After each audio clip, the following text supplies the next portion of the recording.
কারণে যে এর আগেও 2000 হোক তারা আমি দেখেছি তাদের আমি খুব আক্রমণের শিকার হচ্ছে সাংবাদিকরা। যেমন কৌশলীরা আমরা কারণ আমাদের অনেক আশা ছিল বাংলাদেশ প্রতিদিনের পটুয়াখালী জেলা প্রতিনিধি আজকে যে সরকার ক্ষমতায় আছে আমি সরকারকে বলতে চাই যে আমরা স্বাধীন সাংবাদিকতা চাই।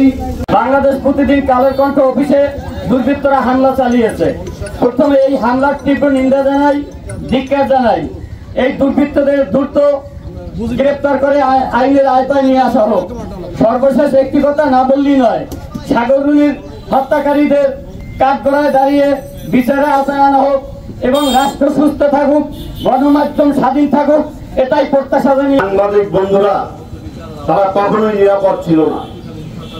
আপনারা দেখেছেন বৈষম্য বিরোধী আন্দোলনের সময়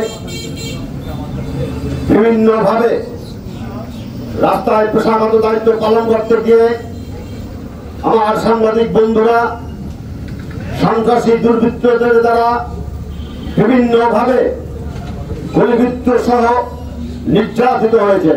কখনোই বন্ধ করা যায়নি, সেটা দলীয় সরকার হোক এবং বর্তমানে যে তত্ত্বাবধায়ক সরকার, যে সরকারের সময় আমাদের জীবন, আমাদের প্রতিষ্ঠান কোনোটাই নিরাপদ নয়। গণমাধ্যম কর্মীদের উপর নির্মম হামলা, অত্যাচার এবং মিডিয়া হাউসের ভাঙচুর এবং লুটপাটের যে তাণ্ডব সৃষ্টি হয়েছে তারই প্রতিবাদে আজকে পটুয়াখালী প্রেস ক্লাবের উদ্যোগে আজকের এই মানববন্ধনে